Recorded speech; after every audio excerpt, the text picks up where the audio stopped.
The BMW 3 Series, much like a fictional news anchor from San Diego, is kind of a big deal. For starters, it's the most searched for and most popular car on Auto Trader, and it's been the undisputed king of the compact executive class for as long as any of us can remember. Now though, things are a little different. This might be the refreshed 3 Series for 2015, but it's got a real fight on its hands for class supremacy, with challenges from bold new rivals threatening its position at the top of the company car pile. The luxurious Mercedes C-Class recently ousted the 3 Series from the UK's top 10 bestseller list, while the Jaguar XE is poised to steal sales from both. More crucially, the margins between these cars are now so fine that splitting them is almost impossible, but that's what we intend to do.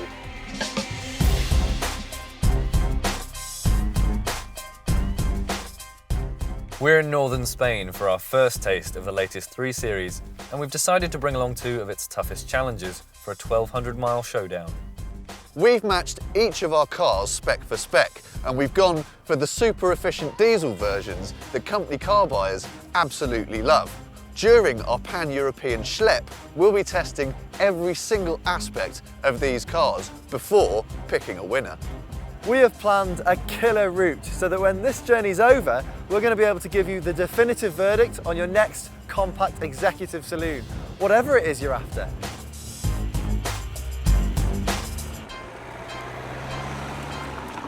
We're starting on the stunning mountain roads here on the Spanish-French border, and this is the ideal place to see if the new 3 Series has what it takes to retain its crown.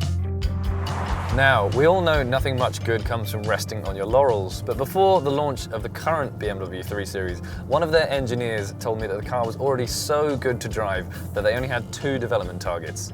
A little more room in the back and make it more comfortable. That's it. The recipe for what makes a good 3 Series is pretty set in stone then, but there are some new ingredients thrown in for 2015. There's a new 3-cylinder turbo petrol engine in the 318i. There's a thumping 322 brake horsepower straight 6 in the new 340i, but this one here is the one that people are much more likely to buy. It's the new 320d Efficient Dynamics Plus. It only has a 2-litre diesel with 161 brake horsepower, yet it'll still crack 0 to 62 miles an hour in just 7.8 seconds. Flat out, it'll reach 140 miles an hour, and somehow it also manages to return that magic CO2 figure of just 99 grams per kilometre, and also return an official 74.3 mpg, which is quite remarkable. That's exactly why people love the 3 Series. It's a car that demands absolutely no compromises. Sharp looks and brilliant handling mean it's an absolute hoot if you do happen to find yourself on the deserted roads of northern Spain. But very low running costs and lots of kit means it's also a relaxing companion on those long daily grinds on the M4 corridor. Now, BMW were getting a little concerned that with the Jaguar XE hovering on the horizon, it might be about to lose its edge in the handling stakes. So they've made some subtle changes to this car. The suspension's now 10mm lower and stiffer on every single version, and they've also tweaked the steering, the dampers, and some of the struts to make it that little bit sharper, give it back some of that handling poise which has made it so famous and such an icon. Although one person did admit to me yesterday that the wheels and tyres you choose do make quite a big difference to how this car handles. The steering is not quite so successful as the handling though. The new Servotronic settings are supposed to create this happy medium between planted, stable feel on the motorway and darty, agile cornering, and it just robs you of a little bit of confidence in corners. Special mention has to go to the 8-speed ZF gearbox. It's been tuned by BMW to within an inch of its life, and that means you get incredibly precise changes whether you're going up or down the gearbox. You never have to wait for it to respond, and you're always in the right gear.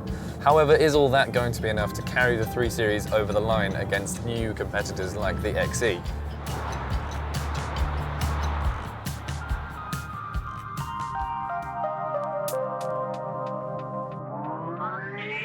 This is a crucial area for any executive saloon, because these cars simply must portray the right first impression.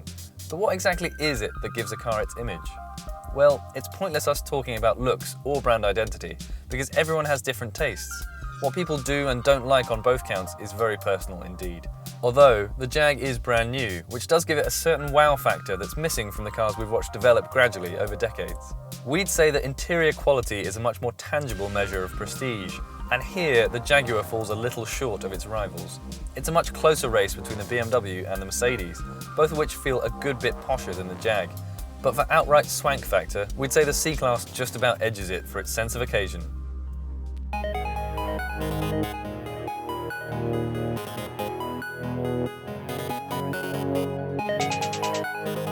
This is La Pierre-Saint-Martin, just on the French side of the Pyrenees, and it just so happened to be the first mountain stage of this year's Tour de France, and that makes it the perfect place to talk about the Jaguar XE. Why? Well, because Jaguar makes a lot of its relationship with Team Sky, and by association, the guy that eventually won the Tour, Chris Froome. Now, Froome may have crossed the line in Paris, but it's here where he really laid the foundations for his victory, and he did it by absolutely pummeling his rivals on these steep, winding slopes. The XE has a very similar job on its hands. Like Froome, it's a plucky Brit that needs to take the fight straight to Europe's finest. And if it's going to beat the 3 Series and the C-Class, it really needs to get the job done on roads like these. And today, I'm even wearing my yellow jersey because in a class this competitive, every little helps.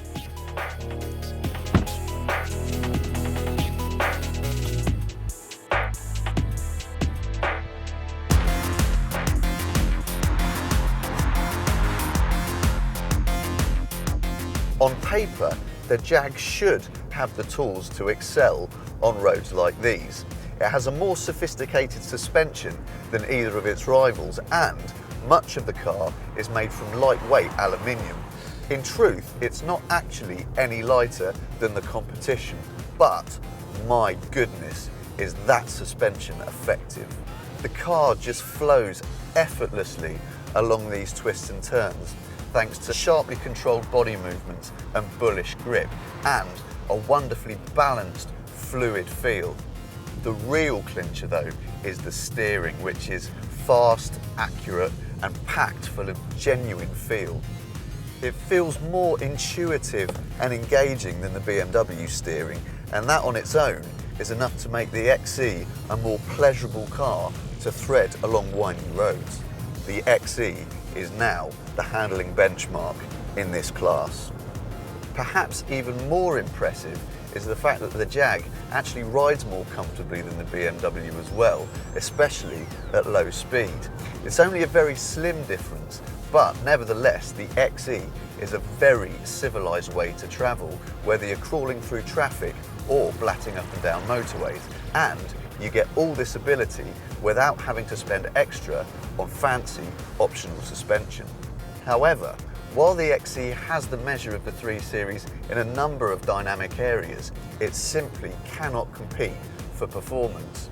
The Jag's engine is neck and neck with the BM's for power, but the hesitancy of this optional 8-speed automatic gearbox means it feels nowhere near as perky or as eager as the BMW in most driving situations.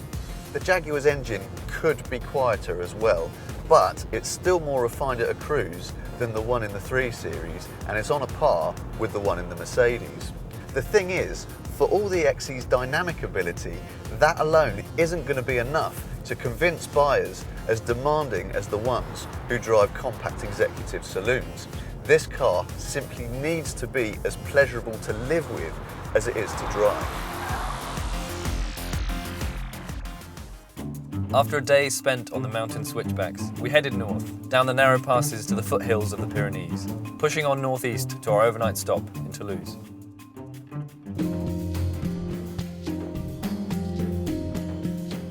No company car worth its salt would pitch up to a fight like this unless it was armed with all the essentials that you, the buyers, demand. So, of course, all our contenders come with alloy wheels, leather interiors, cruise control, Bluetooth and DAB radio, as you'd expect.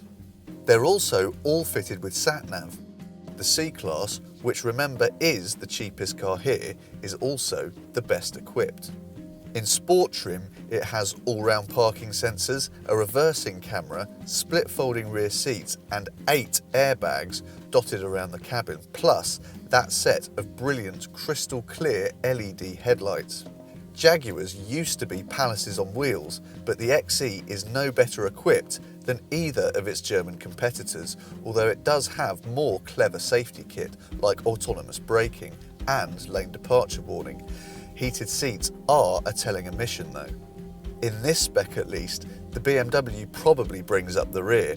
It doesn't have the same sporty trinkets as the other pair, but that problem is easily resolved by upgrading to the efficient dynamic Sport, which gives you 17-inch wheels, superbly comfortable sport seats, and a few extra visual treats for just a few £100. It does lose out on a bit of safety kit though.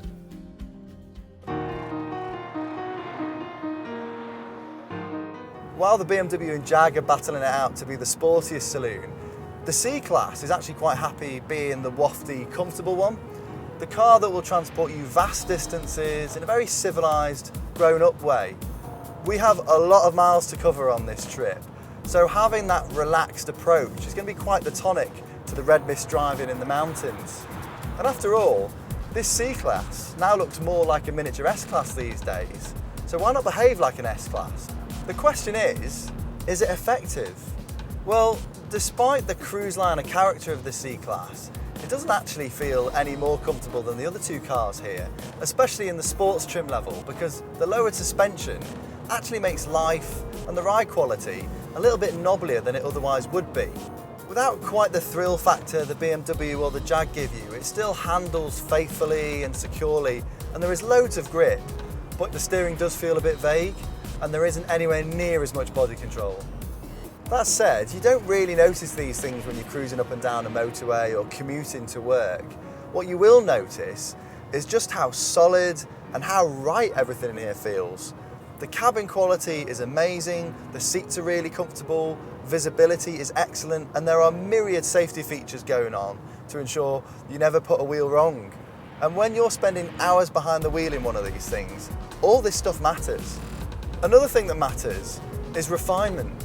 The C200 may be down on the others for performance, but this 6-speed manual gearbox is well spaced, it's positive and precise to use, and the Renault-sourced 1.6 litre diesel unit is actually more fun and much quieter than the bigger 2.1 litre diesel that's in the C220.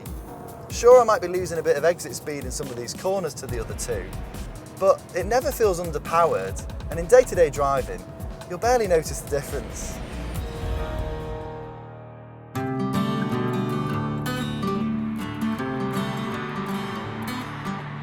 We have spent more than 8 hours driving today, but now our compact executive saloon convoy has made it to Reims in northern France, the capital of the Champagne region. The road you see behind me is a public highway, but back in the 50s, this was also the setting for the French Grand Prix. And in 1954, driver Juan Manuel Fangio won this race in a Mercedes W196, which today remains one of the most famous racing cars of all time. The circuit may have closed in 1972, but Mercedes seems to have continued its winning theme in Formula One, especially in recent years. But back in the real world, this long drive has helped us test the cruising abilities of all three cars on exactly the kind of motorway schleps that you and I would be doing on the day-to-day. It's also helped us assess another key aspect that is so important to high mileage drivers: economy.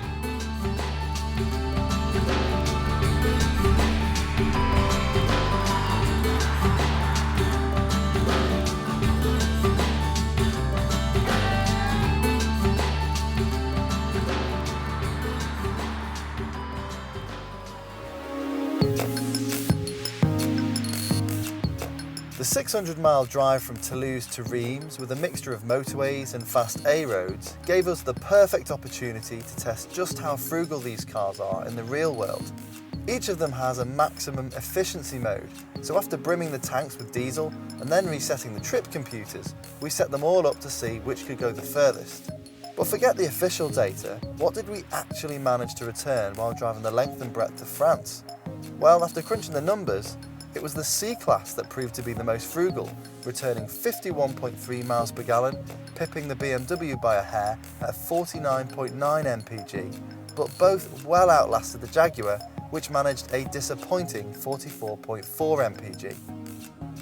After rolling back the years at Reims, we settled in after 2 long days at the wheel, but with the finish line now in sight, these rivals still feel neck and neck. We headed out west to the beaches of Normandy to decide which car would come away victorious.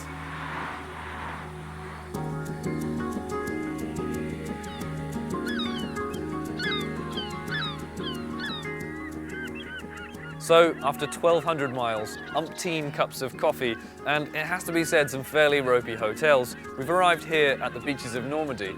We've run out of France to test in, but when we left Spain, our aim was simple: to separate these class contenders and find a winner.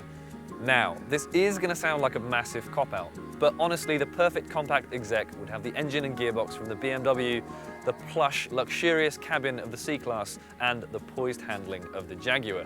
But we do want to avoid a lynch mob, so don't worry, we have settled on our final podium places. In many ways, the Mercedes C-Class is the surprise package here, with its sensational cruising ability, gorgeous cabin, and generous equipment. We all agreed it felt absolutely rock solid on those motorway sections, especially during all the stormy weather we encountered. But it trails by a long way for performance, and if you spec an automatic gearbox, which a lot of customers will, it becomes by far the least efficient car here. If you enjoy your driving, the XE is the hands-down winner in this test. Dynamically, this car is a real achievement.